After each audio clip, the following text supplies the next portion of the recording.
Depuis 2019 et le rachat par le groupe PSA devenu depuis Stellantis, Opel est en pleine renaissance. Les nouvelles Corsa et Mokka avaient déjà bien dépoussiéré l'image du constructeur. Mais le gros du travail se déroule aujourd'hui avec le lancement de la nouvelle Astra. Le modèle le plus vendu par la marque dans le monde avec 15 millions d'exemplaires écoulés en 5 générations. Et cette 6e génération est la première de cette longue lignée à être conçue sur une plateforme du groupe Stellantis et non plus General Motors. Les ingénieurs ne sont donc pas vraiment repartis d'une feuille blanche car la compacte reprend de nombreux éléments de la 308, à commencer par sa plateforme baptisée EMP2. Mais si tout ce qui est en dessous est très proche techniquement, tout ce qui est visible est bien différent. Une fois de plus, les designers sont parvenus à masquer la base commune pour donner une vraie personnalité à l'Astra. Et nous, personnellement, on adore. Dans l'achat d'une voiture, le design est un élément capital. Et dans ce domaine, l'Astra met toutes les chances de son côté. Visuellement, c'est la métamorphose. Dans les proportions d'abord, plus ramassées, dues à la nouvelle plateforme, avec un capot long et un épaulement large. Par le visage ensuite, la compacte adopte la calandre visor composée d'un ensemble calandre projecteur habillé d'un bandeau noir qui relie des feux matriciels adaptatifs. La teinte bicolore optionnelle permet de souligner le contraste. L'Astra affiche une vraie personnalité et qu'elle plaise ou non, elle a le mérite d'offrir des lignes moins exubérantes que la nouvelle 308, sa cousine. L'Astra fait sa révolution aussi à l'intérieur. La compacte adopte le Pure Panel, un ensemble de 2 écrans de 10 pouces, un pour l'instrumentation et un pour l'infodivertissement, qui peuvent être reliés par une vitre sur les finitions hautes. Le principe de fonctionnement est pensé comme un smartphone. Au besoin, les commandes de confort sont accessibles via des raccourcis. La présentation intérieure fait un bond énorme en avant par rapport à sa devancière. Voilà longtemps qu'une Opel ne nous avait pas autant impressionné à l'extérieur qu'à l'intérieur. C'est épuré. Opel a fait le ménage dans les boutons. Désormais, tout est concentré ici. Dans le système multimédia, alors celui-ci, c'est un pur produit Stellantis. Autrement dit, ce n'est pas le meilleur du marché, mais ce n'est pas le plus mauvais non plus. Il est relativement simple à utiliser, plutôt fluide. En gros, c'est un intérieur plaisant et vraiment réussi. Longue de 4,38 m, l'Astra est l'une des plus grandes de sa catégorie. Pourtant, elle ne se positionne pas comme la meilleure élève.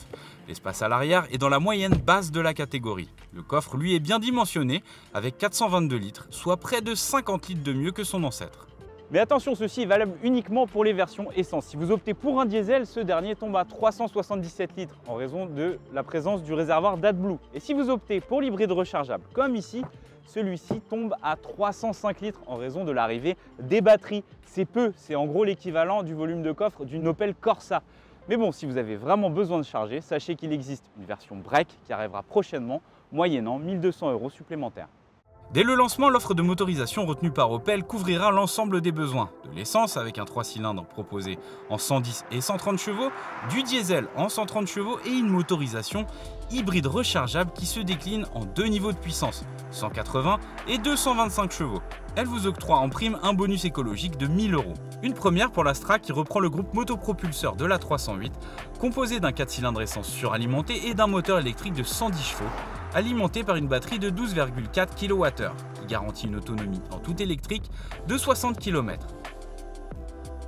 Cette hybridation, elle est bien connue, c'est celle qu'utilise tout le groupe PSA. Ce n'est pas la plus efficiente du marché, mais ce n'est pas la plus mauvaise non plus. C'est un peu comme le système multimédia. On a pas mal de punch quand la batterie est chargée, mais une fois qu'elle est à plat, on retombe sur le moteur thermique. Alors, ce n'est pas un moteur hyper sportif, mais assez souple à l'usage, assez docile, bien dans toutes les situations.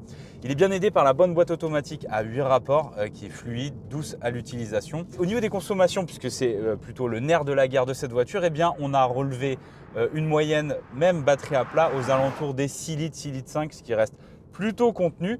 Et on a parcouru un total d'environ 45 km en tout électrique, donc le pari est plutôt rempli. Mais en contrepartie, vous n'aurez pas de coffre et ça coûte très cher. Donc si vous voulez opter pour les motorisations moins puissantes, ça peut paraître une bonne alternative. La question qui vient tout de suite à l'esprit, c'est de savoir si les sensations de conduite sont similaires à celles de la 308. Eh bien non, les réglages des amortisseurs, des barres anti-roulis débutés ainsi que la calibration de la direction ont été réalisés par Opel pour offrir une philosophie de conduite propre à la marque. Eh bien non, ce ne sont pas les mêmes voitures. À la conduite, on sent bien la différence, notamment, et tout se joue ici au niveau de la direction. C'est beaucoup moins incisif, beaucoup moins tranchant, beaucoup moins consistant aussi. C'est une voiture qui est axée sur la polyvalence, avec une grosse stabilité, plus à l'aise sur les grands axes et sur la route, et moins incisive, moins sportive, donc plus facile à utiliser au quotidien. Le niveau de confort est plutôt bon, c'est peut-être un poil ferme, mais aujourd'hui, on a la voiture en tenue de gala équipée de jantes de 20 pouces et ça reste très correct. On signale le très bon grip des pneus Michelin qui sont livrés avec. Au global, le progrès est indéniable par rapport à la précédente génération. On sent vraiment la patte de Stellantis, mais avec, on va dire, les contours, l'enrobage d'Opel. C'est une réussite. L'Astra est plus sûre, ça c'est sûr, car elle fait le plein d'assistance à la conduite, avec par exemple un système de conduite semi-autonome, un affichage tête haute, la surveillance des angles morts ou encore l'alerte de circulation transversale arrière. Vendue 23 750 €, la nouvelle Astra affiche un prix de départ attractif sur le marché des compacts. Son cœur de gamme, lui, est dans la moyenne et tourne aux alentours de 28 000 €, sans oublier l'hybride rechargeable qui peut grimper jusqu'à 43 000 €.